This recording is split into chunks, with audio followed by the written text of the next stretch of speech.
2, 1.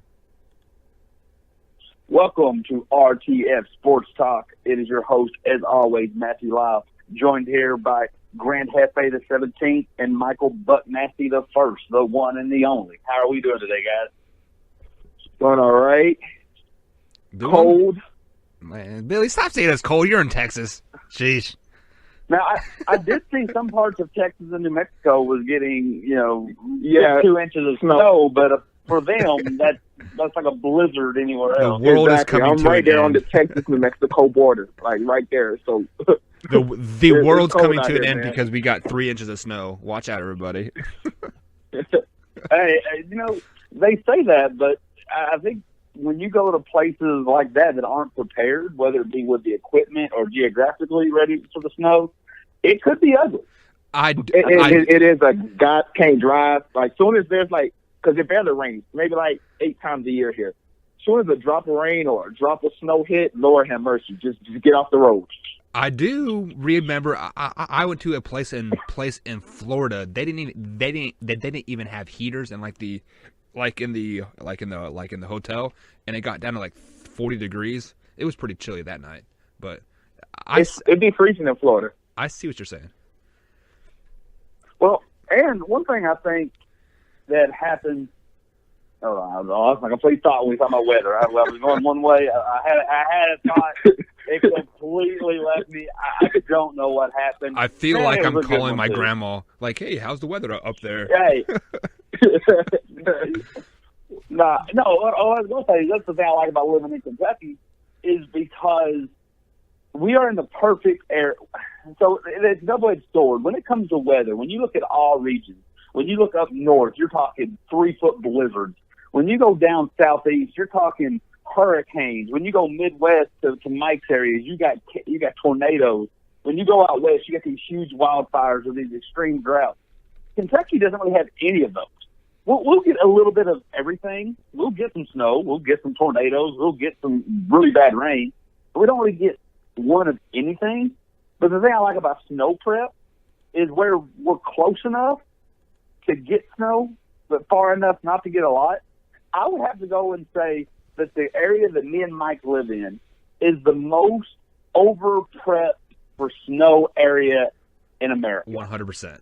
Because when they say we're going to get 3 inches of snow, which would be rough, it wouldn't be bad, we could still do stuff, they prep as if a foot's coming.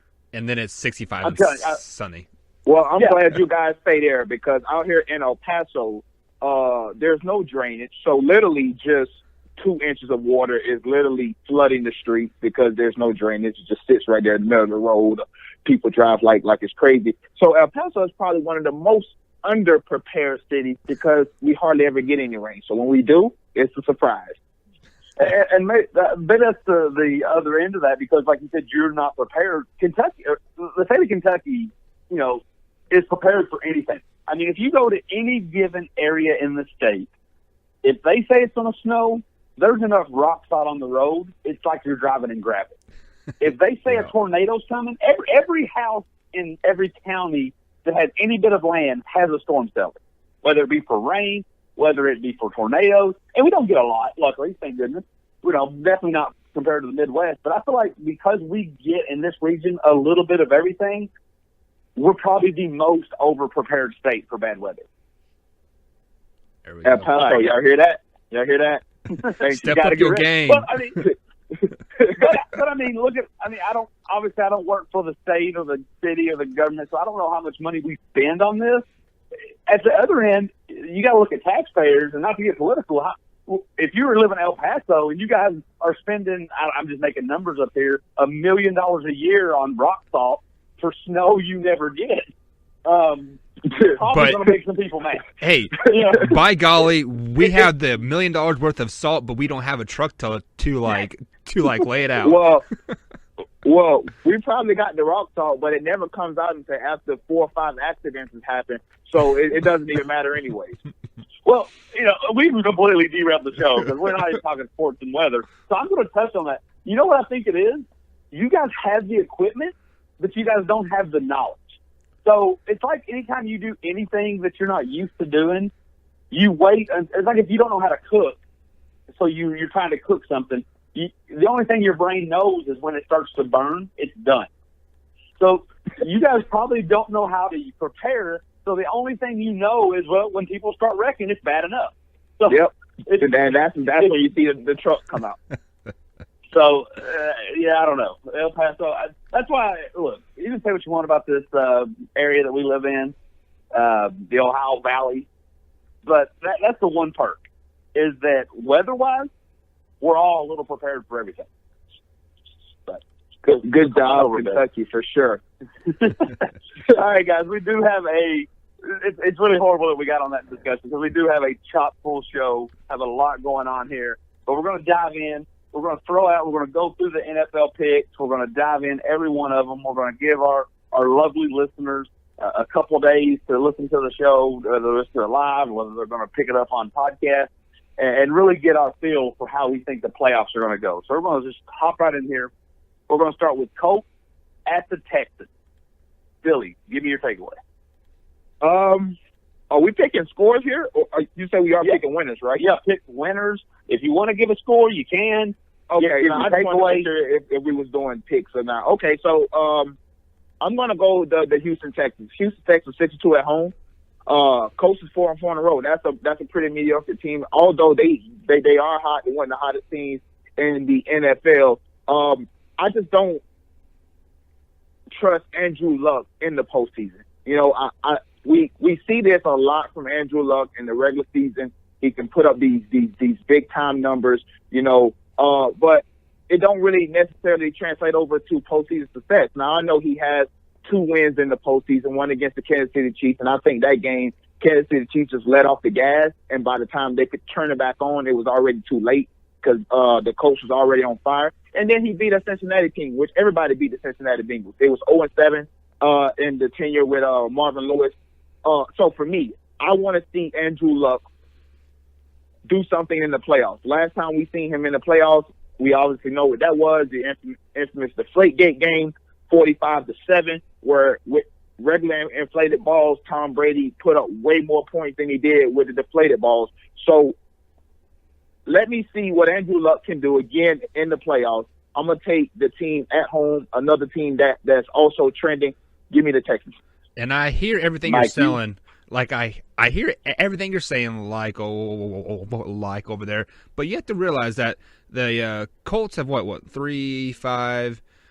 They won like 9 games, and like they won 9 of their last 10. They beat the Texans in that run, but the Texans did beat the Colts earlier in the season. But that was when they started season 1-5. So this is 2 totally different Colts team from the first part of the season into the second part of the season. And so you have to give me the hottest team in the NFL, and that is the Indianapolis Colts. Yes, Andrew Luck has not historically performed in the playoffs very, very, very well, but Watson hasn't done well in the playoffs either. I believe the one time they made to the playoffs, they got whopped by the Kansas City Chiefs. So with all that being said, you have to go with the hottest team. The Indianapolis Colts. They're going to go into Houston and show them that they are the hottest team. It's simple as that. Well, the Texans, Deshaun Watson was a rookie quarterback last year. I mean, so yeah, and he was done by the end of the season. Yeah, and it was hurt. So yeah, I mean, I get your point there. But Andrew Luck, I know the sample size. You know, he hasn't had a completion percentage over 59% in the playoffs. That's never happened. So until he shows me that he can do that, it's almost like the Patriots. People keep betting on the Patriots. Why? Because until they show me something different, I don't know what else I can do. Regardless of Brady could be hobbling on one leg, and as long as he can play, people will say, man, they got a shot. I don't know if I'm going to bet against them. You know, Nick Saban, I don't know if I can bet against him. Right now, Andrew Luck needs to show me that he can do something different.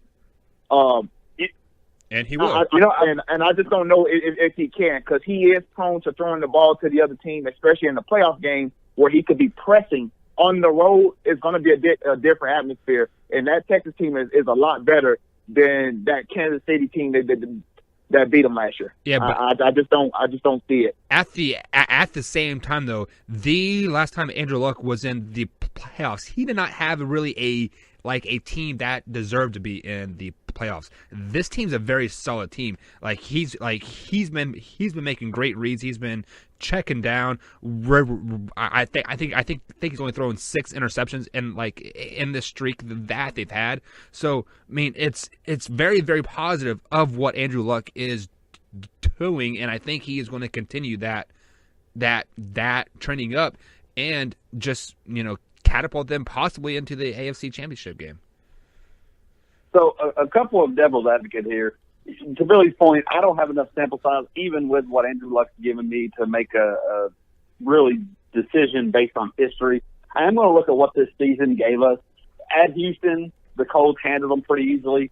When it was in Indianapolis, the Colts did lose that game, but they weren't going for the tie. I don't know if that would have made any kind of difference if they would have punted and tried to get a tie in it. My main takeaway, though, to what Mike was saying, this Colts team is a tale of two cities. They were really bad at the beginning, and in the final 10, they've been really hot. But I can't quite agree that this team's very good. Andrew Luck makes this team good. Exactly. These receivers are good because of Andrew Luck. The run game is available because Andrew Luck can throw to any team receiving or any of the receivers that he has. The defense is able to make stops because where Andrew Luck's putting up 20 points, you now have to put up 20 points. If Andrew Luck has one bad game, and I don't know whether it becomes here, whether it goes against the Chiefs, the Patriots, the Chargers, if you see Andrew Luck struggle, that's when you're going to see that team that lost 6-0 to the Jacksonville Jaguars. I don't think it's going to come this week. I do have the Colts beating the Texans because I don't think the Texans have the experience to get that done. Not that the Colts do either, but I don't have much faith in the Texans for some reason. But I would caution us all to say this team isn't very good. Andrew Luck's just playing out of his mind, and if at any point that ever stops, I think you see a team, especially if they get to the conference championship. If they go into Kansas City and Luck, or New England and Luck doesn't play good, don't be surprised if they don't lose by 30. Yeah, But I mean, this 1 week, I will take the Colts. Deshaun Watson can have a bad game, and I think they can still be able to hang with the Colts. I think Lamar Miller is a capable back. To your point, Andrew Luck cannot have an off night. He cannot have an off night because so many people depend on him. That run game depends on him. If he has a bad game, we could be seeing the Colts in trouble very, very early. You can say the same thing about Houston though too. Like if Lamar Miller is not dependent upon Deshaun Watson though. Yeah, but he is dependent on a good passing game. Like he is dependent on like Hopkins, doing great. And no, Lamar Miller did good in Miami with Tannehill. I don't think he needs a perfect game from his quarterback in order to be successful. But the opinion. front seven. I'm not saying it's true. I'm just saying he's done it before without having a great passing game. I think he can do it again against the Colts, who really that defense is makeshift. To Matthew's point earlier, that defense is able to play so good because they're able to get rest because Andrew Luck is keeping them on the field. If he's not having a good game, everybody suffers from the Colts. The defense suffers. The receivers suffer. T.Y. Hilton and Ebron and Matt, those guys suffer. I don't think that's the same case for Houston's defense. Houston's defense is going to ball. J.J. Watt is finally healthy going into the postseason. That's noteworthy because it seems like every postseason he's banged up. This season, he's healthy. That defense, I don't think they need Deshaun Watson to play exceptionally well in order to win this game. Yeah, but at the same time, if you do not keep that Colts like if the Houston offense doesn't stay on the field, the Colts have that tailback and that short passing game to keep Houston on the field for a very long time and wear out J.J. Watt and all those other guys on that Houston team. Yes, they do have a lot of studs on that defensive side, but if you're tired, I don't care how good you are, they have to keep the Colts offense off the field to even have a chance. All right, moving on here. We got Chargers at the Ravens. Who you got, Mike? We'll start with you. I've got to stick with my pick earlier. I'm going with the Chargers. I just don't. I think the big stage light for Lamar Jackson is going to be a little bit too, just a little bit too big to like handle. That's why I'm going with the Chargers. And the only thing that I'm questioning here is that 1 o'clock kickoff time for the San Diego Chargers. I believe that is 9 o'clock or 10 o'clock their time, so it's a very early kickoff. But Philip Rivers is 2-0 at 1 o'clock playoff kickoff times, so I think Philip Rivers is going to have a great game. Gordon should be back. Look for him to get 15, 20 carries, 120 yards, two scores for my FanDuel here. So definitely picking the Chargers. Billy? You know I'm picking the Chargers. The Chargers was my pick all year long. I'm going to stick with that. Baltimore has been playing good. I just do not see that what they're doing with Lamar Jackson, running the ball every single play almost. I just don't see that working, a recipe for success in the playoffs. The last time they played, I believe, week 15 or week 16, whenever it was, 22-11. I don't see Phillip Rivers going 0 touchdowns, 2 interceptions in this game. So, and their tailback was Baltimore's also hurt. Yeah, exactly. And Gordon was there. So for me, with Gordon back and Ingram and Mike Williams and Tyrell Williams and Gates and Ingram and Bosa, James, I don't think they let Lamar Jackson get off as he's been doing. He's going to have to make some throws from the pocket. This is the playoffs. Nothing is going to be given to you. So they're gonna put pressure on him. They're going to load the box. He's going to have to make throws. I don't think he'll be able to throws. I think the run ends here. Happy birthday on Sunday, by the way. But I think Baltimore goes home or stays home watching the playoffs. Yeah, I'm going to say the same thing. Baltimore is good at what they do, but they're a one-trick pony on each side of the ball. They blitz on defense and run the ball on offense. Typically, that is a good recipe to have. But in today's NFL, at this stage, I don't think it's going to be enough. Philip Rivers is going to know how to read that defense. Lamar Jackson is going to have to make plays. He hasn't really made a whole lot of plays through the air in the regular season. The playoffs isn't really the place you have to start doing that. Give me the Chargers. All right, guys. Moving on over to the NFC. Cowboys or Seahawks at Cowboys. Who you got, Billy? I got the Seahawks. That Dallas defense is good.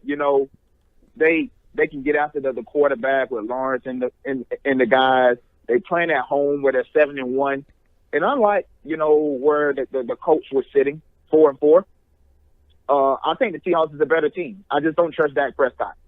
If Dak Prescott can show me that he can make throws beyond 15 yards, then I think the Cowboys will win this game. But I don't think he's going to do that. Russell Wilson, the Seattle Seahawks, in playoff mode. Pete Carroll, these guys know how to win. They know how to go on the road and beat a team. And I think the Dallas Cowboys what are they? Are they really a good team? The defense is good. Their offense is subpar outside of Ezekiel Elliott. When Ezekiel Elliott get going, then everybody else can eat. Amari Cooper is kind of taking a step back from the 3-touchdown game, and everybody was saying, "Oh, look, Raiders, look what you gave away," type deal. I think Amari Cooper is exactly who he is, up and down receiver. I got the Seattle Seahawks for this one. I think Doug Baldwin have a monster game, maybe like 100 and something yards, a couple scores. I think the Seahawks win. And just to add to that point there, you watch out for Tyler Lockett too. He has been leading the Seahawks the last 6-7 weeks with receiving yards and touchdowns. My man from Kansas State. So give a little love to him. But the Dallas Cowboys are going to win this game. Yes, the Seahawks beat the Cowboys earlier this season, but they played it at home, a very, very ugly game. But the Dallas Cowboys did not have Amari Cooper. Since adding Amari Cooper, the Cowboys have only lost 2 games. One game, Amari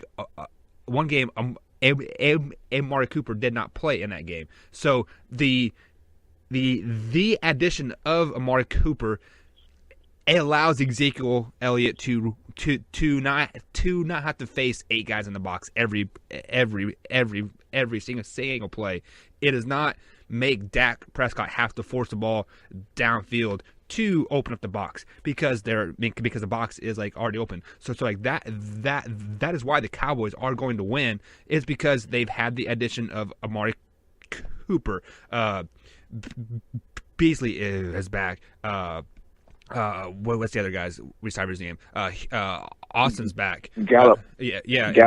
Gallup's back. So they are healthy at the right time. They are trending up at the right time, and I think Amari Cooper is going to step up in this big game. Yes, he has been up and down like all season, but the times that he has been up for the Cowboys look like a Super Bowl contending team. Yeah, Go ahead.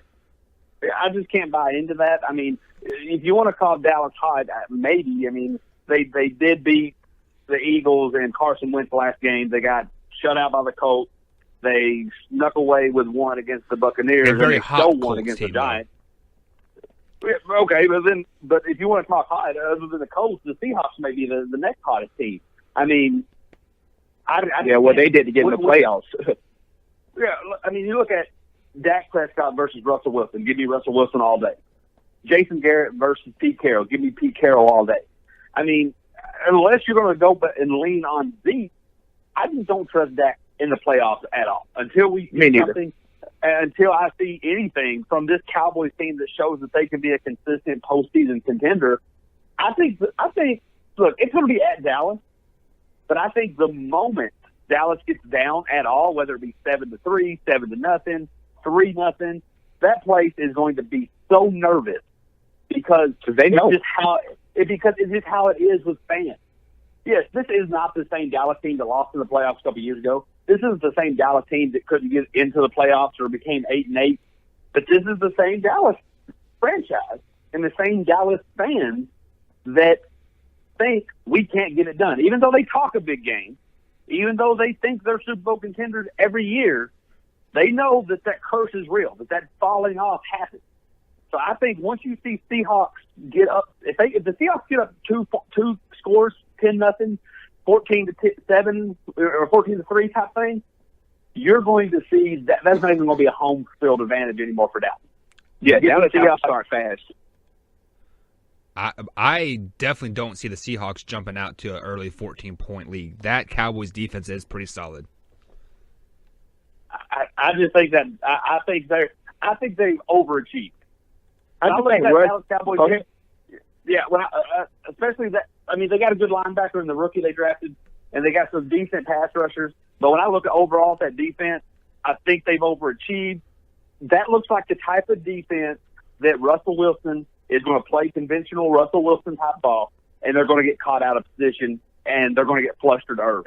They're going to think they got it's going to be I can imagine somewhere in the first quarter, it's going to be 3rd and 8. Russell Wilson takes the snap. He almost sacked him. He rolls out, finds the Mike's guy, Tyler Lockett, wide open, 20 yards down the field, picks it up, gets the ball to about the 5, then they smash it in. I just think in the first half, Russell Wilson's going to play Russell Wilson style, and this defense is going to get frustrated because they're used to making that sack at big time. They're used to getting that big tackle for a loss. And I think Russell Wilson's going to evade them, and I think they're going to get frustrated, get caught out of position. That's one thing that the Seattle Seahawks do very well is have a small scrambling quarterback and small fast receivers that just typically find a way to get open. I don't see the Cowboys. I don't see the Cowboys defense getting flustered with Sean Lee back at the helm. Sean Lee is that emotional leader. He was there last game, but he didn't really do anything. Well, he wasn't quite 100% though. It was early in the season. Yeah. He was already hurt. No, it was the 3rd game of the season. Yeah, he was already hurt.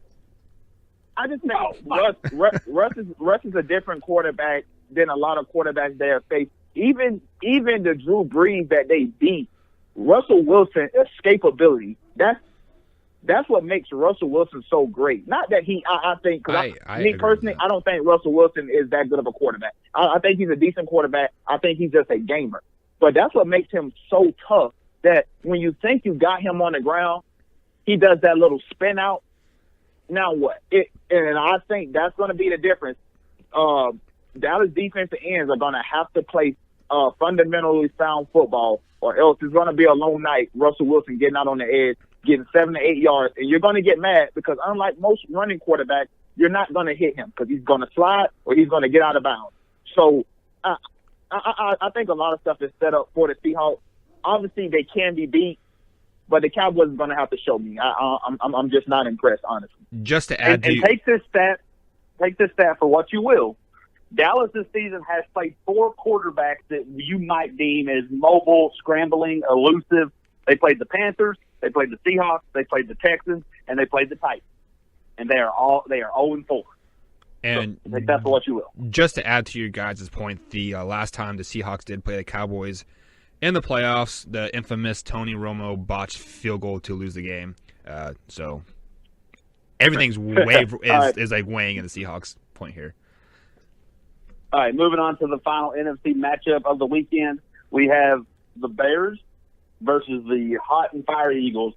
So we'll start with you, Mike. Who you got? So I've been going back and forth on this game a lot. Some shows I pick the Bears, some shows I'm picking the Eagles, but I think it's time for me to stick with the team, stick with the game, and I'm going to have to go with the Chicago Bears. Their defense is a nasty, stingy defense, and I think the magic has the Nick Foles magic has finally ran out, I think, in Philly. It is time for him to move on to, I don't know, a Miami team or something like that. But I think the Bears pull this out. It's going to probably be a really nasty game, like 9-6 or 12-6 or something to that realm. Mitchell Trubisky is going to have an average game, maybe throw 180 yards, but he's not going to make any mistakes. He isn't going to throw a pick six. He's not going to force the ball into double coverage, that kind of thing. He is going to be a game manager like Alex Smith was for the Kansas City Chiefs for so long, and I think that is just enough to get over this Philadelphia Eagles team. That's why I'm picking the Bears. I'm going to go to Eagles. I think the Eagles are hot right now. Although Foles is coming off that rib injury, they said he's fine. Trusting these NFL teams got some of the best medication that you're ever gonna hear about.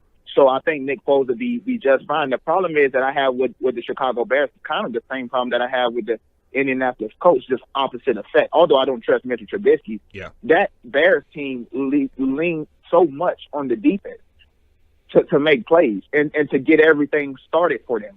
So Mitchell Trubisky, last 4 games, 4 touchdowns, 3 interceptions. I don't think that's what you want riding going into the playoffs. I don't think that he's going to be a recipe for success. Matt Nagy puts him in really, really, really good situations where he really only have to throw the ball 2 feet in front of him. And I get it. They take their shot if Jordan Howard is running the ball pretty well. But I think People keep saying that the Foles magic is done.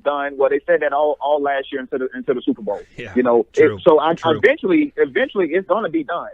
I just don't think it's this week because I think the Bears is one of these teams that although they won their division and they get a home playoff game, I think they are one of the most vulnerable teams because of quarterback play. Now this is serious quarterback play.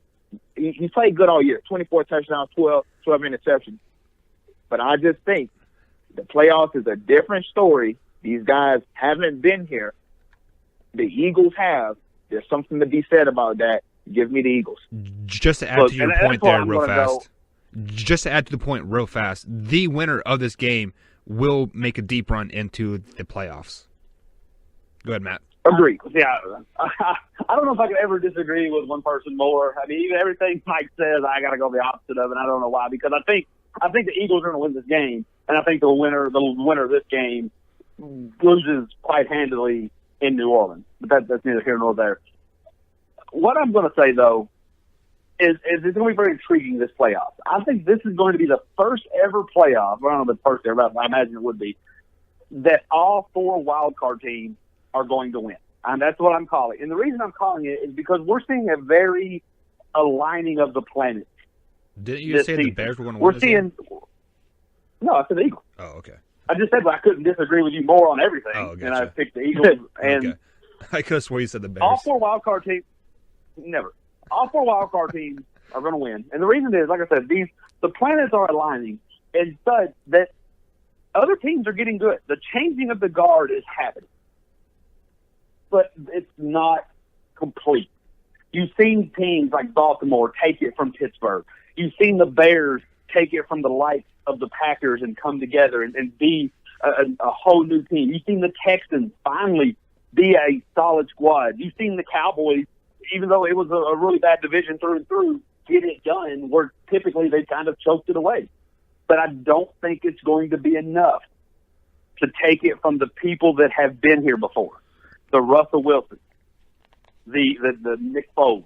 I think it was a great regular season, but I think this is where it's all going to come to a stop, and I think all the wild card teams are going to win because defense does win championships, but it takes certain kinds of defense. It takes defensive plays at the right time. I don't know if the Bears are ready to make all those plays. To Mike's point, if it's a low-scoring game, if at the 2-minute warning the Bears are up 14-9, Nick Foles going on a drive, I'm going to take that offense. And I don't know why. I could be dead wrong. Like I said, I don't think that's ever happened where all 4 wild card teams won. I just feel like this is the year. Next year, we're going to see a whole new dominance of teams. But this year, give me the wild card, give me the experience. Before we move on to our next topic here, you keep dogging that NFC East, but we have 2 playoff teams in there, and you're picking one of them to win. So obviously that division isn't that bad that you keep making it out to B. No, that division's horrible. I mean, Philadelphia got it together down the home stretch. Philadelphia got it together down the home stretch. Dallas stumbled their way in, and the Giants and Redskins couldn't get out of their own way. The only reason why the Redskins are so bad is because they're on their sixth or 7th quarterback in 5 weeks. I mean, they were and they still had a chance to make it into the playoffs right. in the last 2 weeks of the season. The fact that a month and a half ago we was talking that the Giants still mathematically had a chance and they looked horrible tells me that division's horrible. It just worked out, and it worked out in such that teams. That I think you know what, Mike. To your point, the reason that in my opinion, the reason they got 2 teams is because they was so horrible. Because in every other conference, every other division, that was locked up pretty early on. Even though mathematically it may not have been, for the most part, you knew the Bears were winning that. You knew that the Rams was winning that division. You knew the Saints was winning that division. So other teams got discouraged. You've seen teams like the Vikings kind of fall apart down the stretch. Luckily, the Seahawks had experience and was able to get that done. But the fact that the only reason I think the Eagles were in it is because it took Dallas so long to clinch it that Philadelphia never got discouraged, and they were able to stumble their way in it. I think I would take the NFC East versus the Bears and the Packers division any day of the week. No. Yeah. No. I mean, let's just line this up. Bears. Give me the Bears over the Cowboys. No. Give Cowboys. me the Vikings. Vikings and Eagles are probably going to be a push. I mean, I probably take the Eagles over that. But then Packers over Redskins. Give me the Packers. A healthy Lions Redskins team. A healthy Redskins team. Give me a healthy Aaron Rodgers. It don't matter. Look, the Redskins fans just lucked out because I was saying this early in the season. The Redskins are not a team to believe in. The Redskins are not a good team. The only thing that saved them from an embarrassing letdown was injury, because that letdown was coming. At least now, Redskins fans have something to sleep on, knowing that we were on our quarterback. I have to disagree with you. Alex Smith is not getting it done. Alex Smith is a guy that doesn't lose games for you. Yes, he does not win a lot of games for you, but he doesn't lose games either. So they were in the position to be, a 10 win team, maybe even 11 wins. I think I bet not at all. I mean, that's the worst division. All right, let's move on a little bit. Well, one little stat I do have. And I want to know, I'm going to read these numbers to you. I want to tell you if there's any importance. As we just talked about the conversion from regular season to playoff, these are the playoff teams records versus other playoff teams. The Chiefs are 2-4. The Patriots are 4-0. The Texans are 2-2. The Ravens are 1-2. The Chargers are 2-3. The Colts are 2-3. In the NFC, the Saints are 3-1. The Rams are 4-3. The Chargers are 2-1. The Cowboys are 3-3. The Seahawks are 2-4, and the Eagles are 3-3. Do those numbers mean anything? And if so, does any number jump out to you and be like, oh wow, that means something? I'm just gonna say right off the bat, I think those numbers are spot on. You had the Cowboys, 3-3. That's mediocre. That's about who they are. But yeah, it's something to be said. Look at where Bill Belichick and Tom Brady is at every single year against playoff teams. It just seems like they perform. We want to embarrass anybody who thinks we're gonna kill this chance or your thoughts that, man, we can maybe hang with them in the playoffs. Let's just nick that in the bud right away. It means something, but it means something. I wouldn't go too overboard for it because we see teams change in the playoffs, but it does mean something how you stack up against other good teams, because they're trying to win those games as well. So yeah, I think it means something. I wouldn't read a lot into it, but I think it means something. Yeah. Mike, what's your thought? I don't think it means much of like anything. Like it just means that you had you've had a chance to like play these teams. Like look at the Kansas City Chiefs; they are 2-4, and the Patriots are like 4-0. But I think we all have the Chiefs beating the Patriots, except for Matthew, going forward into the Super Bowl, and the Patriots handily beat the Chiefs earlier this season. I mean, I say handily, it was just a few points, but it was it was a very lopsided game. So like I don't think it means much of like anything because the playoffs is just it is just a different atmosphere. It is win or go home, and like when like if a team is like on the ropes, you see you see a different mindset on these teams once the playoffs hit. So those stats really mean a lot of nothing at the end of the day. Well, ironically, the only example you made there is the only one that I'm buying. When you have long-term success, like the Patriots, like you see the Warriors over the last 4 or 5 years, when the only thing that means anything to you is holding up that trophy, nothing else really matters. What that tells me is, and I have another stat that I have to look back up, I can tell you guys later, that the teams that have beat New England, what they have done after beating New England has been like horrible. So it's like New England goes into games where you think they're important as the opponent, and they're like, we're not going to get up to this. Jacksonville, you think it's beating us as you're all Super Bowl? We could care less. Titans, you guys have ex-Patriots players. This means something to you? We could care less. Miami, you view us as big brother. We could care less. But then when the games mean something, the Chiefs, we might see you in the playoffs. This means something. The Bears, we could see you in the Super Bowl. We better watch this out. The Texans, I know it's early on in the season, so I'm going to kind of throw that one out as literally game one. But I think when you see teams that are so used to success, that number to me is very telling. The fact that when teams beat the Patriots, they pretty much fall apart in the regular season because that's their Super Bowl. And when it becomes potential Super Bowl teams for the Patriots are there and ready to play. There we go. That's that.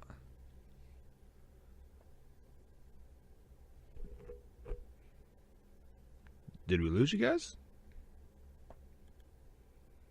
Can you hear me? I can hear you now. Okay.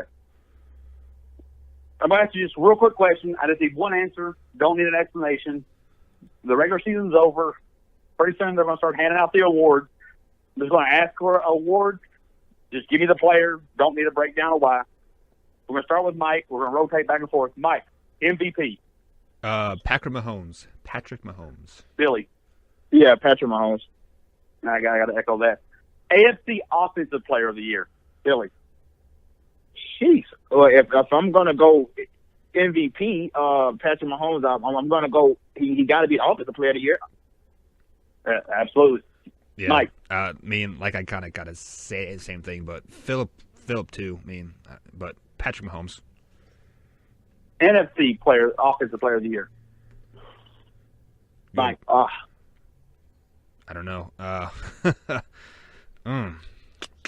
Billy.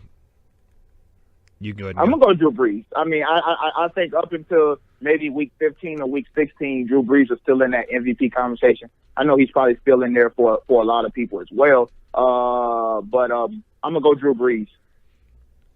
Mike, I like Saquon Barkley for the Giants. It's impressive. I got to go Brees too. I just think the numbers he's put up, and Barkley, I think he gets that kind of that. You're a freshman, know your place. I mean, as a rookie. So let's go that right. In the entire NFL, Mike, who's your offensive rookie of the year? Baker Mayfield from last show, but also Philip. What's his face? The Broncos tailback did really good this year too. Now, see, on that's a good story, but I don't think, his numbers don't compare to Baker Mayfield or Saquon Barkley or anything like that. Billy. True. Rookie of the year. I'm gonna go Baker Rookie of the Year. Just the season he's had, I think his play on the field, I think he deserved it. Yeah, I have to too. I mean, it's just defensive Rookie of the Year, Billy.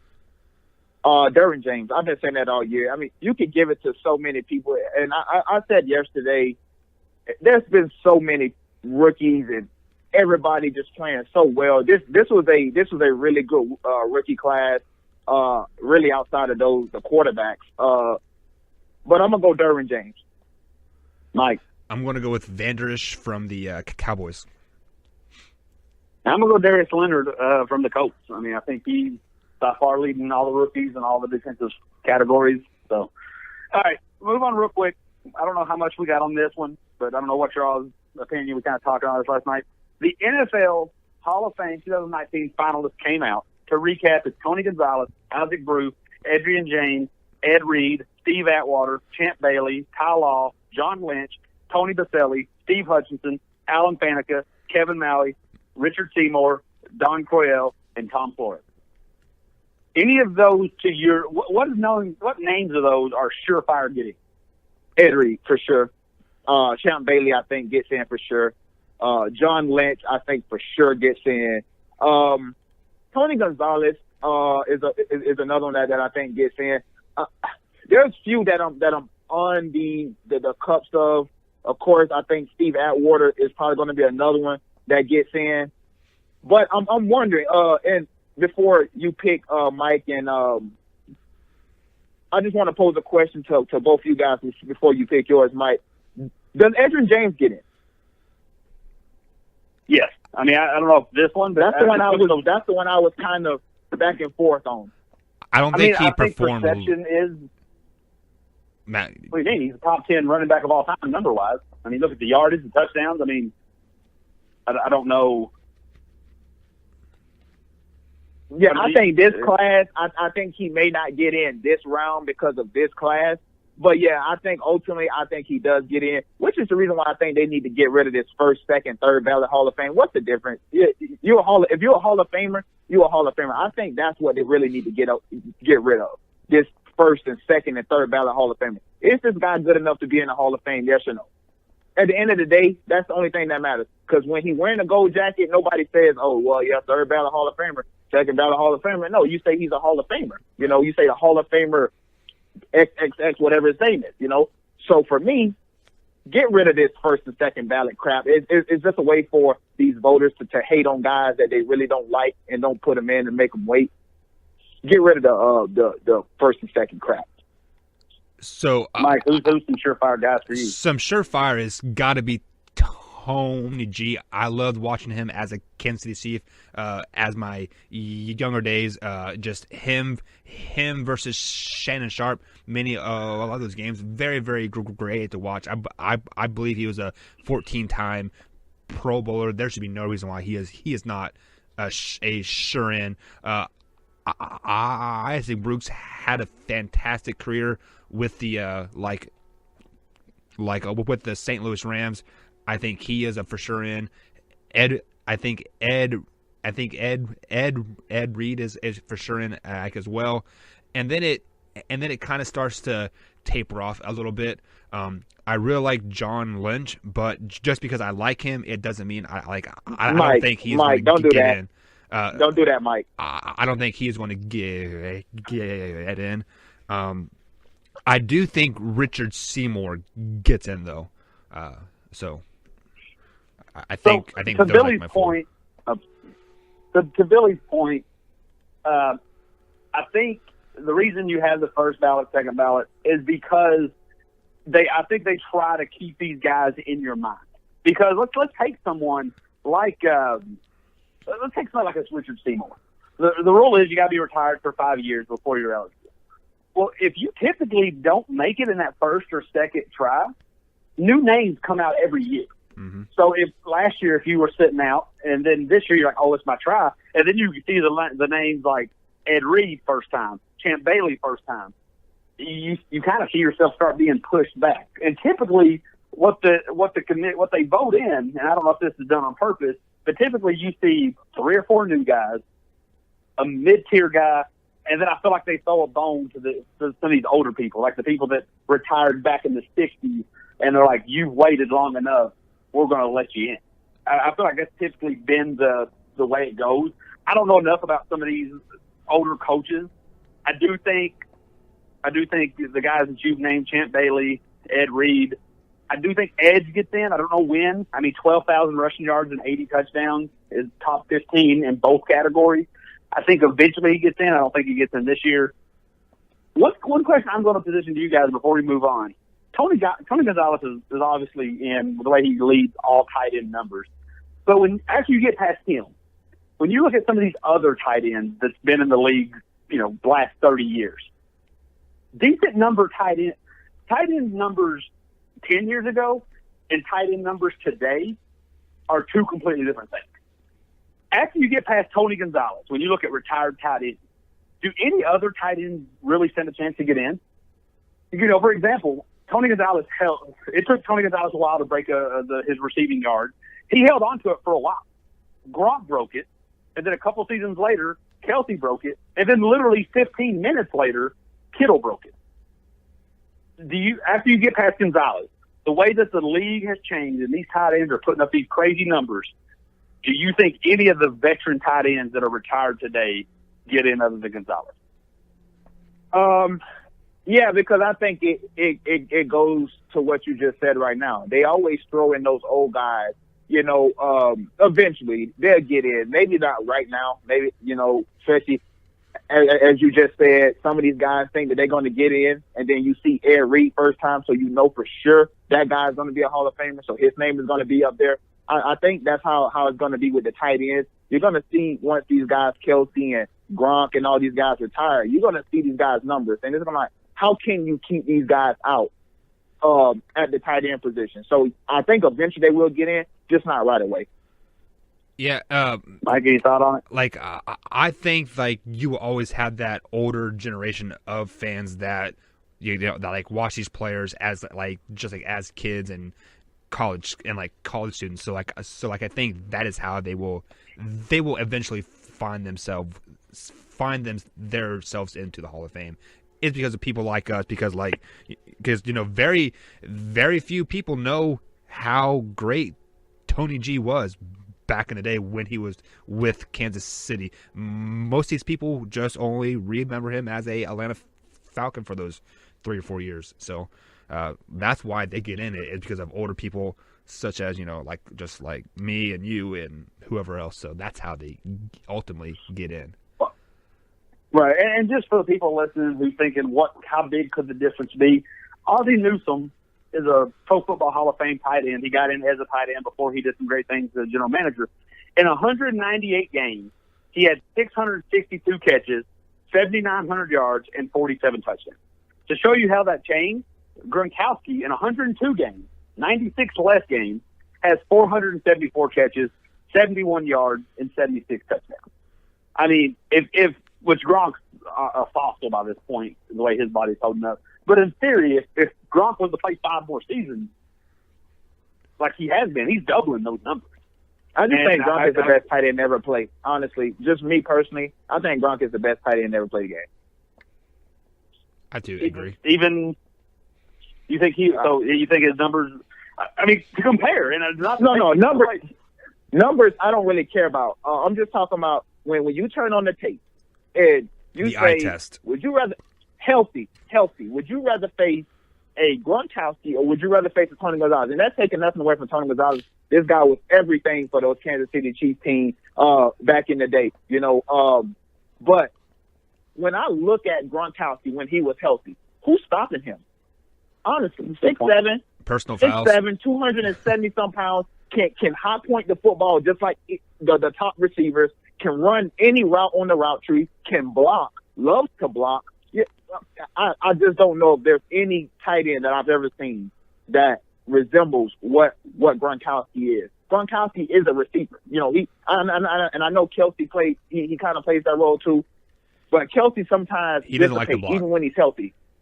Yeah, and even when he's healthy, sometimes he's not in the game. Gronkowski, when he's healthy, this guy is an absolute monster. So I just think I don't see nobody better than Gronk at that tight end position. As a Gronk fan, no argument here. All right, let's hop over to some hardwood. We got some NBA action. James Harden, man, is balling. What are their takes on it? I mean, he obviously chokes in the playoffs. The team has skyrocketed since they quit the Carmelo Anthony experience, which we're not going to get into that to save Billy's blood pressure. Is he a top 5 scorer of all time? What is he? Tell me, guys. Mike, let's start with you. James Harden, top 5 scorer of all time. Like not point wise, but like when you think somebody who just has the ability to score whenever, A weapon. Oh, yeah, would you put him up there? I mean, the points may eventually get there if he plays long enough, but I mean, as of right now, no, I would not put him in the top 5. Like, I feel he is in the top 10. If you are in the current NBA, I think he is in the top 10. But if it's I need a bucket, you are my guy. I have 5 guys to choose from. James Harden is not one of those guys. Billy, what's your thoughts on it? I don't know. This is a tough one for me because I'm going to say no. And I'm going to say no because some of the ways James Harden gets his points. You know, all the flailing and all that other stuff, I think he gets helped out by the ref a lot. This guy shoots about 15 free throws a game. That's a ton of points, you know, at the free throw line. But just gifted. I mean, this guy, we're talking about 6'7", can handle the rock like no other, can shoot it, can get to the cup, can shoot the three, can shoot the mid-range, crafty around the rim. I think he's definitely in the discussion for top 5 of all time, but there's been some absolute killers on the offensive side of the ball in the NBA. So I don't know if I could put him in the discussion of top 5, but I think he's hanging out at the same hotel as Matthew Lyon would say. I don't think he's in the room yet. I just think he's standing outside waiting on a cart to put his bags on. So you are saying he is in there in at the all time or just in the current NBA? Just all time. I mean, the guys that we say are all time good. The Kobe was a volume shooter. I mean, let's not overblow how good Kobe shooting percentages and stuff was. He was a volume shooter that wasn't scared to take the big shot. You know, I think people get that confused and clutch and all that other stuff. And willing to take the shot is different from actually, you know, doing it. Another guy, Jordan is probably the best scorer. I would say just what he was able to do. But I think James Harden is definitely in that discussion, man. I mean, look at what this guy's doing. This guy's had, 7 40-point triple-doubles this year? And that came in like an 8-game span? Well, that's and also helps when you shoot 33s a game, though, too, right? Yeah, I get that, but James Harden is a pretty efficient shooter. Now, we're not talking about playoff James Harden. Playoff James Harden is not an efficient scorer because the referees don't allow that. But just pure talent of an offensive weapon, oh, yeah. If I need a bucket, I may not call on James Harden, but I guarantee you he's on the bench, you know, of can he get to the rim? Can he get his own shot? That step back is lethal, whether he's traveling or not. They let him get away with it. So I think James Harden is in the discussion. He's not top 5, no. But I think he's in the discussion. Billy, we talked about it with the tight ends, and I'm not going to take anything away from it because life changes for everybody. I'm sure if you go back to the 50s, if you had a 3-point line then, you would have some darn good scorers. But does he benefit from a different era? I mean, let's face it, he has the cheat code to draw a foul. I mean, he knows what to do. And I guess Jordan did too back in the day. But I mean, Kevin Durant does it now. Yeah, Kevin Durant does it now. A lot of guys do it now. Yeah, a lot of guys do it now. But, and I don't know if I've ever seen, like you said, they let him get away with it, and they got a much looser term of the word travel. He has the footwork that he walks that line for literally and figuratively of traveling. I mean, how much do you think he benefits from that? Like if he was in the 90s, a lot. Call that travel. A lot. Yeah, I think he benefits from getting 3 to 4 steps a lot. Which is the reason why I can't necessarily put him in the top 5, but I can't get away from what I actually see. Him doing night in and night out. That's tough to do. I see what you're saying. Okay. So let's just moving on here. Let's just say that all these NBA teams were stuck. Obviously, the Golden State Warriors is Apple. They're lined up out the door. If you were going to go bet on a team, you were in the best into a team that wasn't the Golden State Warriors to get the job done in the NBA tournament or the NBA playoffs, who are you betting on? Mike, I'm going to start with you. You know what? I'm liking the Portland Trailblazers. They are a fly under the radar type of team, like all season. I believe they've beaten Golden State already once this year. They've beaten the top teams. They've beaten the Utah Jazz as well, and I believe they're sitting at the 4 or 5 seed as well. So I mean, they are that middle of the run team, and if they get hot at the right time, they can definitely make some noise. So Portland Trailblazers, the fly under the radar team, buy into that stock. So I'm going to before we get go ahead. I'm sorry, but I was just going to go ahead. I get what you're saying, and I mean, in the regular season, the only reason with the NBA that's such a tough pill to swallow is the way the playoffs are set up.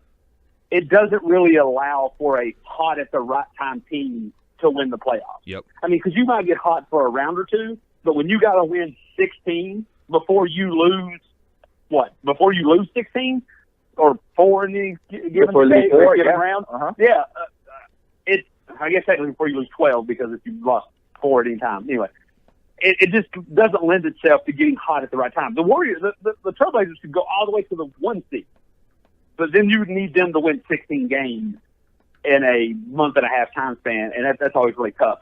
I think it's a nice, bold pick. It just the NBA doesn't lend itself to those great stories. Billy, who are we going with? It's not the Warriors. I would say the Lakers and LeBron James. It's LeBron, but I'm going to go to the Boston Celtics. I mean, you look at that team, how deep they are. Kyrie Irving, Terry Rozier, Smart, Tatum, Brown, Hayward is looking like he's starting to round out into form. Horford, I just think that team is so, they're so deep that it's going to be tough for any team to beat them. I don't have them winning, but this is a scary, scary, scary team, to be facing a team that can throw 2 to 3 different lineups at you. And every lineup they have starters in there. So for me, I just think the Boston Celtics is one of those teams outside of Golden State that I'm like, yeah, this team could be their NBA Finals champ. That's a good pick. Yeah, so I have to agree with you. If something was to happen to the Warriors, I think if the Warriors get to the finals again, nobody's stopping them. But I think if the Boston Celtics can get there and the Warriors trip up somewhere, I like their odds. I think, yeah, I like that. All right, just real quick, Billy, we're going to start with you. One team that the NBA is giving love to that you are not buying. The 76ers. I'm just not a fan. I'm going to go with the Denver Nuggets. They are, I believe they are top in the West right now, but they're kind of benefiting from an easy schedule so far this season. It's a good pick, Mike. So, Denver Nuggets on. I like it. The NBA always gives you that one team that finds itself in the top 4, but they're a joke. All right, we're going to hop on over here this is probably what we're going to do. We'll get derailed once again, but it's okay because I think people love when we talk this. Give me some recaps of the bowl season. Not the college football season, just the bowl 2 weeks in December. Mike, let's start with you. So we kind of alluded to this on yesterday's show, but I mean, like, just the bowl season as a whole, it is highly overrated. The first 2 weeks, the 15th through the Christmas Day or Christmas Eve, even the bowls really don't matter. I am not saying circling the FIU versus Louisiana Tech games that I got to sit down and watch this game. No, I'm not. I'm sitting down.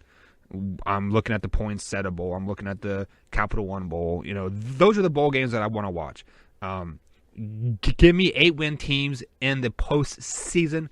I do not want to see a losing team in the postseason. And yes, I know you have to have six wins, and you play 12 games in a regular season, and that makes you 6-6.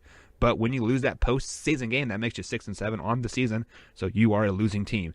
Get those teams out of there. Bump it up to 8 wins. I believe back in the 90s it was 7 wins, if I'm not mistaken. But like then they kind of lowered it down to all these mediocre teams. Get that out of here. I don't want to see it. Give me 2 weeks of bowl season, but give me 2 weeks of, teams that I want to enjoy to watch. Michigan State, Oregon State, UCF. Give me those feel-good stories. I don't want to watch Louisiana Tech. Get that crap out of here. So let me, before we get to Billy, let me position this way though. Let me pull on some heartstrings that we discussed last night on another show. What about for the program? I mean, Kentucky this year won their 10th game, and it's big. And by your recent criteria that you just gave, that we would have made a bowl either way. But let's go back to the last 2 years when we made the Music City Bowl and the whatever bowl before that, where they were big for it, but we were 7-5. Those bowls were huge for our program. Those bowls may be the reason we're 10 wins now. And I'm sure that every program, all the way down to your Louisiana Lafayette and your Florida Internationals, could make the same case. I mean, shoot, I'd have to go back and look at the history, but that might have been what started this UCF quote-unquote dynasty. They were 6-6, whatever, and they got going. I don't know. I had to go through the history of it. You would be, by doing what you suggested, you would be robbing all of those fan bases' development. Now, obviously, you, as a Kentucky, Kansas State, big-time team fan, aren't interested in FIU versus this team or a 6-6 Georgia Tech. But for those programs, it means a lot. So I know it bores you, but is it really hurting anything to have more bowls? Is it really? I think it's enriching, giving more practices, giving more games, giving better matchups that we would normally not see. I mean, I don't know when you'd ever see Kentucky versus Penn State in the regular season. It is. Is it fair to say that it's not hurting anything? It is hurting it because you are watering it down. There are 110 teams, if I'm not mistaken, that make it to a postseason game. Well, no, that make it to it. There's 70. Well, or 70. There might be 80. I think there's 40 bowls. Okay, so there's 80 teams that make it to a postseason game. That is so watered down. Mm-hmm. So you are a mediocre team making it to a postseason game. Why? As a mediocre team, you don't deserve to be there, and the TV stats don't lie. Like I went over this yesterday. From Christmas Day on, those bowl games were averaging almost 12 million viewers per game. The games before Christmas Day up to the 15th weren't even breaking 1 million viewers. So that shows you that the people don't care.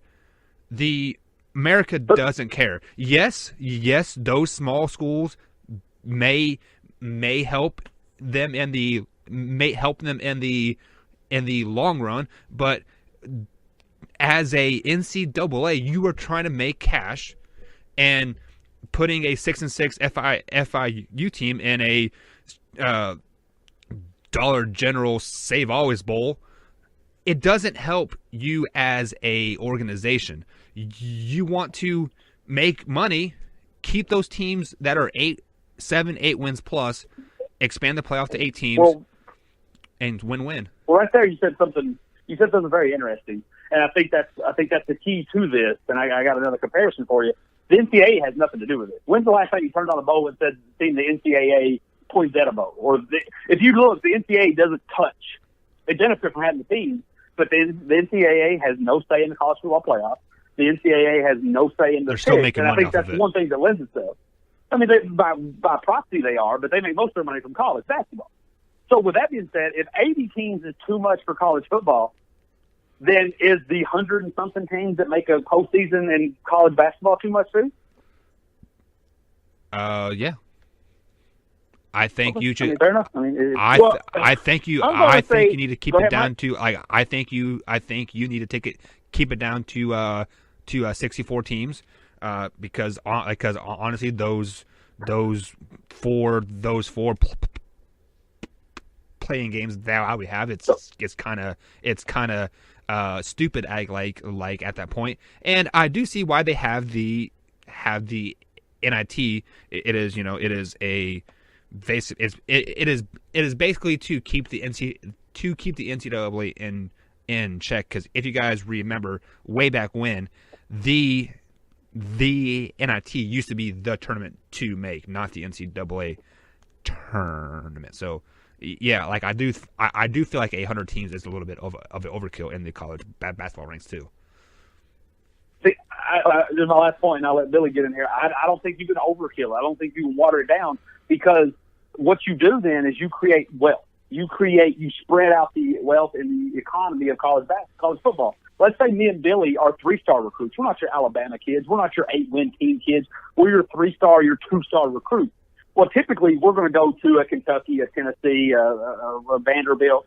But then we turn on TV, and you know who else is getting love? Western Kentucky, Florida International, FAU, FIU, all these other schools.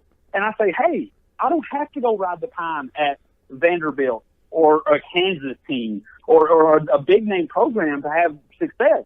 I can go to these smaller schools because guess what? I'm going to get on TV. I'm going to get to play in a bowl game. I'm going to get to advertise myself.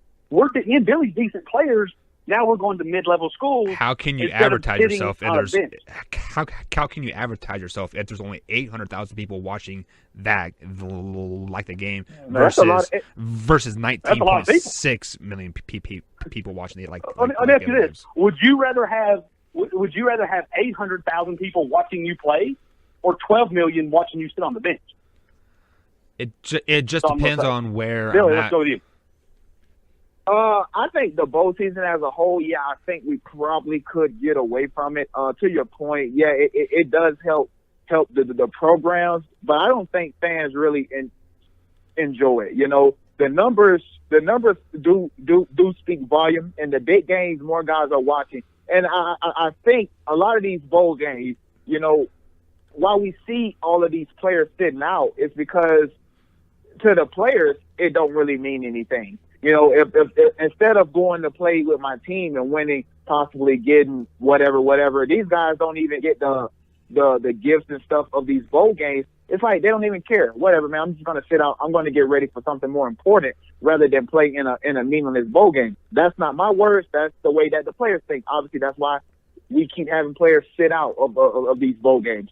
So I think if we get rid of a lot of these terrible bowl games, you know, the DXL Frisco and the bad boy Morris Gasparilla. Like, nobody cares. Nobody cares to watch FIU in Toledo. Nobody cares to watch San Diego State in Ohio. Nobody cares to even watch Hawaii and Louisiana Tech. I don't care. Army and Houston, get them out of here. I don't really care.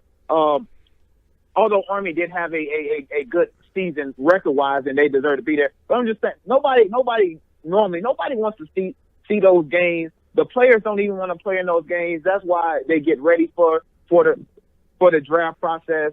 But I can see why they have them, because it's getting the program exposure, and that's the problem. And that's why we have all these TV deals now. They got to put somebody on TV, you know.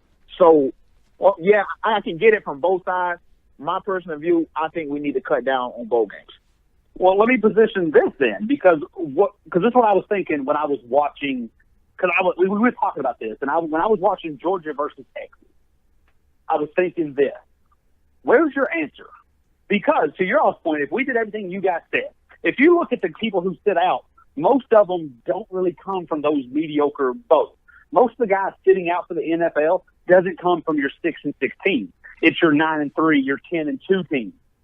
So, would you rather get rid of the entertaining Middle Tennessee State versus Western Michigan 56-52? Or would you rather watch your Florida versus a depleted Michigan that turns into 41-17? Neither. My question is, exactly, but that's the thing. You're not going to get rid of all of them. You're not going to cut that down. Neither, but I would rather watch Florida. Yeah, I would still rather watch a Florida and Michigan missing some stars rather than guys. I don't even know who they are. I probably haven't watched no games of them this year. I don't really care for them. That's why you only see 800,000 people watching it compared to 12 million and 9 million and 7 million and 2 million because nobody cares about those bowl games. So maybe that's it. Maybe I'm different. Maybe I like to see the guy. I like to pick the guy. I like when in 2012, I watched FIU a lot. Don't ask why, but I enjoyed it because it was on. I saw a guy out there putting up crazy numbers. Nobody ever talked about him. That guy today is T.Y. Hilton. I enjoy watching that guy come from pretty much rise from the ashes and be that next great person in the NFL. The guy from San Diego State, who, yes, I mean, he broke a lot of records, but not many people talked about him, the Perry kid. I like watching now with the Seahawks. I think that's fun to me. So maybe I'm the outlier on this. Maybe I'm the guy that I love. I always take off the last 2 weeks of the year for work. No matter where I'm working, I make sure that's the thing. Even if I have to quit a job, I'll do it.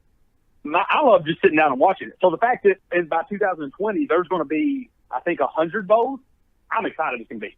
But clearly, based on this, the three-person discussion and to Mike's numbers, 800,000 viewers plus to 12 million, maybe I'm just the minority in this. And I'm just saying, so I don't know, so they want to have because even when. Go ahead, Billy. Even when these guys sit out, the Michigan guys, you're still seeing 4- or 5-star athletes. You know, these guys just have to sit on the bench. So it's even though they are sitting out, yeah, but we're still getting quality teams. Now the team that we might think is going to win the game probably don't win the game because they haven't guys sit out. But there's still good athletes that's playing in place of these guys, you know, rather than me just seeing a bunch of nobodies and just one good person. Yeah, I don't care to see that. Okay. I mean, I would rather watch two FCS teams play 70 to, what was that one game at the beginning of the season? It was 98-91. I would rather watch that than Bama beat a team beat Clemson. I'm not saying what happened, but Bama beat Clemson 56-0. I don't know. But anyway, me and Billy had a very heated discussion at the beginning of the season. The season, for the most part, wrapped up. Got one game, and I think it's the best in teams in the country. Now, after everything's said and done, Billy, let's start with you. Rank your 5 Power 5 conferences. I'm going to go to Big 10. I'm going to go after that. I guess I'm going to have to put the SEC there just because of Alabama. But then after that, I'm going to go the Big 12, Pac-12, ACC. Okay. Yeah. Well, we'll get back to you on that there. I just want to know my stuff. Yeah, that's cool. So I think the Big Ten as a whole is the best conference, top two bottom, and then I'm going to go with the Big 12, and then the SEC, and then the ACC, and then the Pac-12. Okay, so we're going to start with the less controversial one, I think. Why did you pick the ACC over the Pac-12? I mean, the fact neither have been glorious, but the ACC just gave Clemson. At least Washington State was a top 15 team. Washington was in there doing some things. Utah was respectable. What in your mind, Mike, made you pick ACC over that? I'm looking at postseason history, like historically, the Pac-12 is a very well, but you have to add we're talking 2018. But you have to add in the postseason, and Pac-12 was not very good in the postseason. I think the SEC got more wins than the Pac-12, if I'm not mistaken. I'm not 100% sure like on that, but that's why I did that. It's because of the postseason numbers at the end, and a lot of us don't get a chance to watch the Pac-12, so we don't really know how good Washington State was or Washington, because I'm not staying up till 2:00 in the morning to watch them play. Okay, Billy, what's your thoughts on anything you said or thoughts on what he said? Yeah, I can kind of agree there.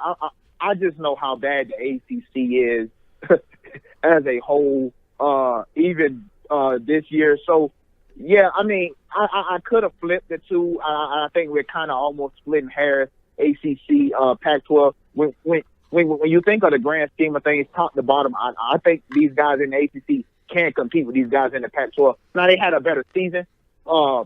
But yeah, I mean, and then, you know, the Big Ten, I think the Big Ten is top to bottom, as Mike said. I think Big Ten top to bottom is the best conference in college football.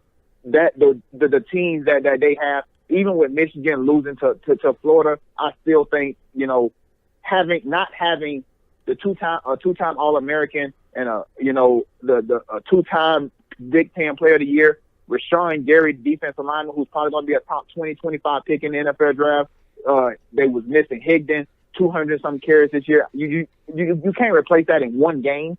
So I still think the Big Ten, top to bottom, is probably the best team. And the SEC, I said it all year, outside of Alabama, they can be beat. You know, I think Alabama is the only team in that conference that when you look at it matched up against anybody in the country, you're going to probably give the nod to Alabama. And I think after that, it's debatable. It drops off. Even with Georgia, it drops off. So it showed. Yeah. So let me ask you this question, and to steal both y'all's points. I just want to know your thoughts on this. I'm going to steal Mike's point that you have to take postseason play into consideration. So if you look Big Ten, and while I'm saying this, think of my next question. Should we get rid of the conference-specific bowls, the bids that come with those throughout? If we're going to have 80 bowls, should we get rid of the conference ties? Because look what you got. I mean, you got Florida State. Florida walloped a Michigan team. Yes, they were out there for starters. We'll talk about that. Kentucky outplayed a Penn State. They let Penn State get back in, and props to number 9 for balling out and coming back, whatever was wrong with his injury. I mean, Auburn beat Purdue 63-14. The only Big Ten team to beat an SEC school was Iowa, who won by 2 against Mississippi State. Michigan State laid a goose egg up in Oregon or against Oregon. The only Big Ten team that really looked impressive in a bowl was Ohio State, and that kind of surprised me because I thought they'd be so disappointed by missing the playoffs that they would go out and kind of pull an Oregon or a Michigan or a Georgia or Michigan.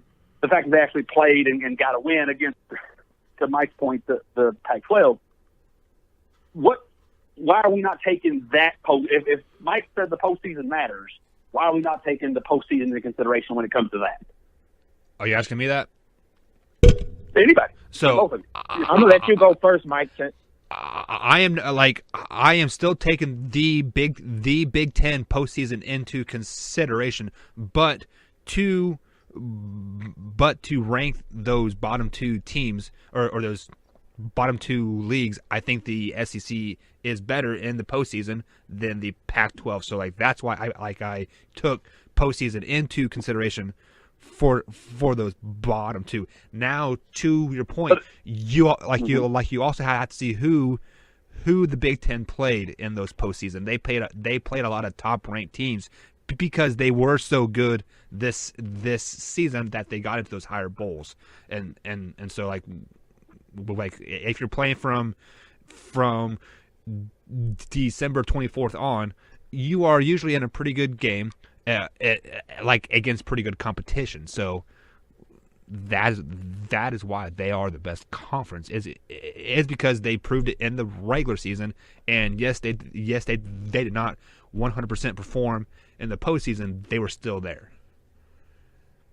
Go ahead. I'm sorry, but to that point, Bill and Mike, I mean, if you're ranking prestigious bowls, I would say the SEC won that. I mean, you had.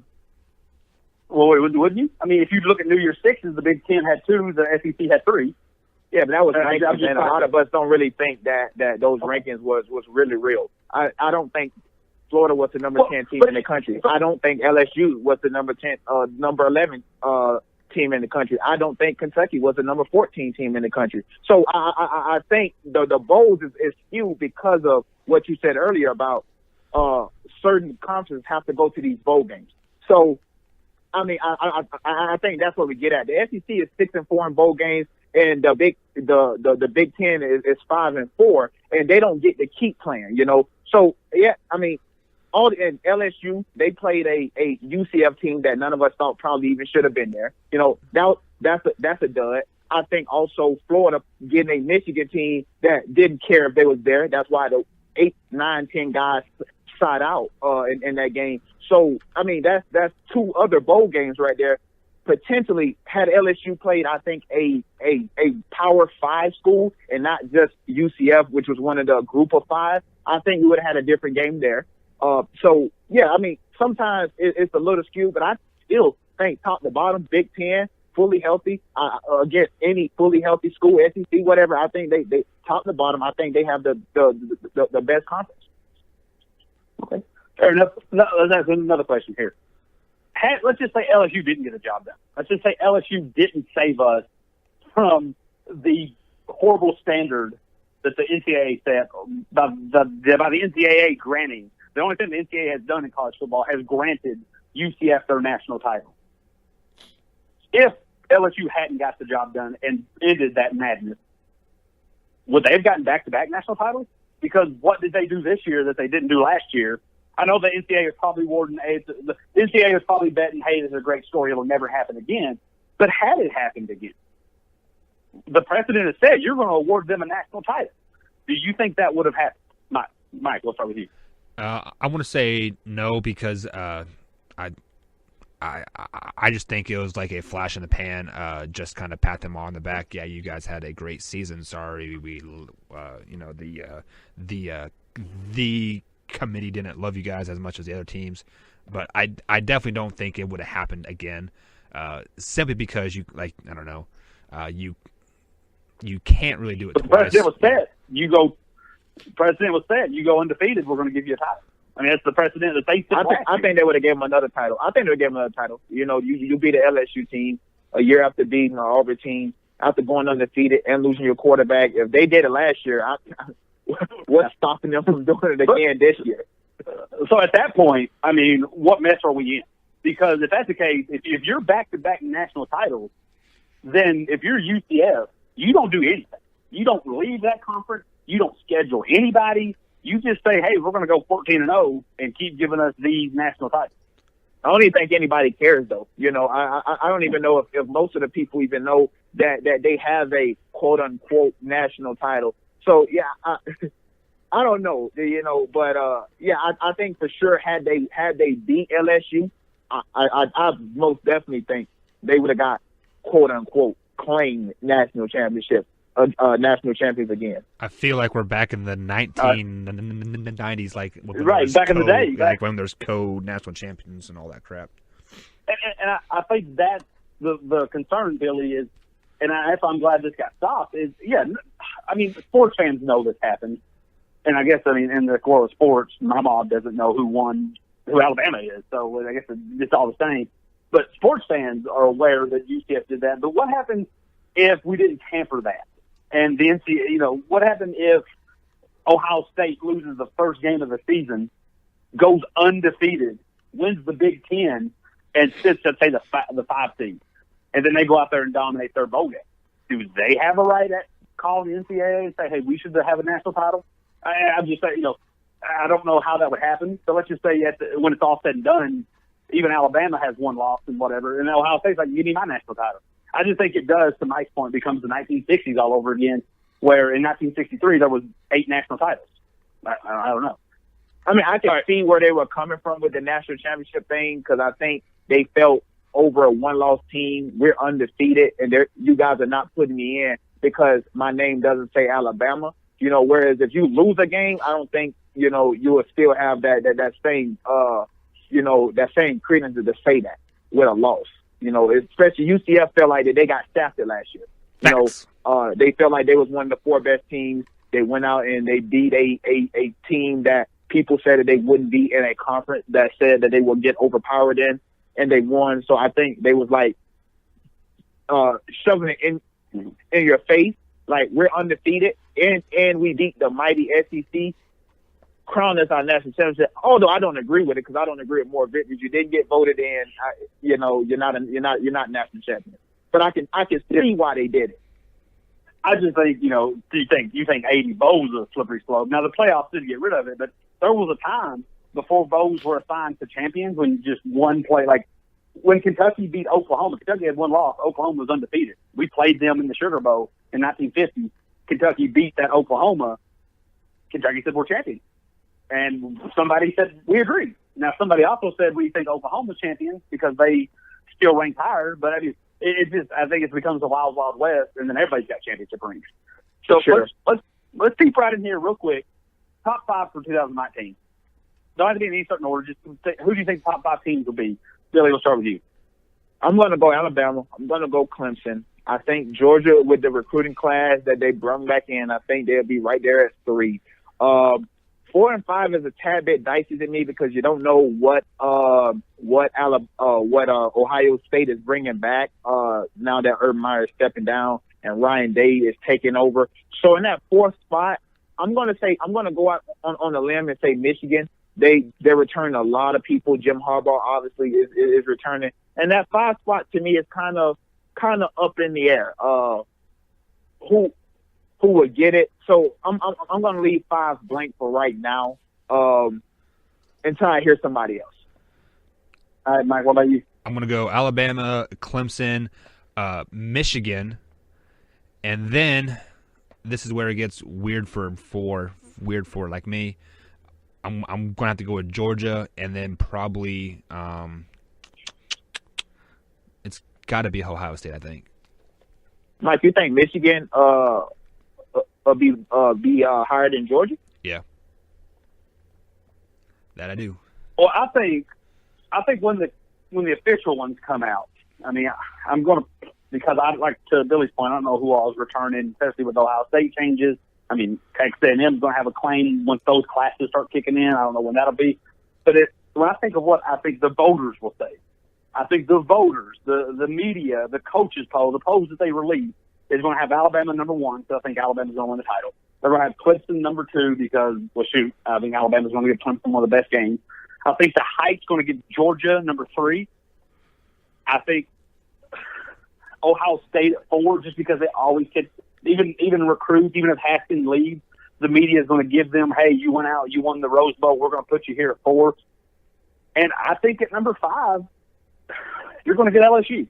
And I don't agree with it, but I'm just telling you what I think what they're going to do. ACC and love. The way that, yeah, I mean, they're going to give it to them. I would almost say Florida because I think Florida returns a lot of people, but I don't know where they're going to have them ending. And then to have them just jump up into the top 5, I don't think so. But there's always that one team that in the beginning, last year was Auburn, Florida State, that the committee or that the voters always say, this team's a top 5 SEC team because of the conference and the logo on the side of their helmet. I think this year LSU gets that love. So that's what I think. When the AP drops their preseason top 25 in, 6-8 months, I think those will be the 5 teams you see. That'd be a horrible jump if LSU jumps from 11 into the college football play. I mean, into the top 5. I mean, that'd be a travesty. Honestly, that LSU team is not a good football team. It's just not. I agree, but I agree to your point. The people will try to put them in there. And you're saying 11. That's because the last official rankings. A lot of the unofficial rankings that Phil Steele and Paul Feinbaum and some of those guys have turned out have LSU being anywhere between 6 and 8. Well, I don't even listen to Paul Feinbaum. He's so SEC biased. It's crazy to me. But yeah, I just don't think. Wouldn't you be? Well, wouldn't you be if SEC paid your paycheck? I mean, I'm just saying, SEC paid your paycheck and they allowed you. I tell the truth. That's what I do. I don't think he tells the truth. I think his views are a tad bit jaded because, to your point, because the SEC pays his paycheck, so you can't blame him in that sense. But hey, I want you to do something for me if you ever get some time just on YouTube. Not even Paul Feinbaum. Look at Stephen A. Smith and Max Kellerman 5-6 years ago. They are not as hot takey as yell at the top of my lungs as they are today. The reason they are today, and Mike's been preaching this since day one we started doing these podcasts, people love it. And when ESPN said, hey, maybe you should really hate LeBron and you should yell really loud about it, and Max, maybe you should really hate Tom Brady and yell really loud about it, guess what they're going to do? Maybe he don't like Tom Brady, but if ESPN, the people who write his paycheck, says you should like him a little less and like him a little and dislike him a little louder, guess what? He's going to be a little less likey and a lot more louder. And I think that's what happened with Paul Feinbaum. Yes, I think he's pro SEC all the way, but when the SEC network said we need you to really like the SEC, I think when say LSU versus Michigan, say they're tied neck and neck, since you work for the SEC network, you're going to give the SEC that bump. I mean, I just think that's what when those paychecks start getting up into seven figures, you get pretty passionate about some things you otherwise wouldn't get passionate about. I think you got a good point on that one. I'm just saying, look, I'm a huge UK fan, and I hate Louisville with a passion. But since I live in Louisville, if U of L said we'll give you $7 million or $5 million or shit, if they give me $100,000 a year, L1C4. That's all I can say. I'm just saying. I would still be. I agree with that point. I agree with but that. I would be a Kentucky fan at heart, and I would hate Louisville with a passion. But man, when I was on that radio station, I'd find a way to make it work. All right, good point. All right, we've had a loaded show. We'll probably need to break this down to several other shows. Anybody got any final takes before we head out of here? I'm not going to bore y'all again today. You know, I'm lying. Go nose. You got anything? I think Mike fell asleep. No, I'm good. I'm just sitting back here, Rawson. All right, we actually did pretty good in the All-American game yesterday, the recruits that we had. So, go nose. All right, let him have his go nose. I'm going to throw a go big blue in here because we had a fun ride in football. We're starting to heat up right time in basketball. Yeah, I'll ride the wave. Mike's go big blue too. I'll take it from him. All right, guys, thank you for joining RTF. Probably this is the world's longest show we've ever had. But thanks for tuning in. Catch us next time. Go Chiefs. Got it. Bye.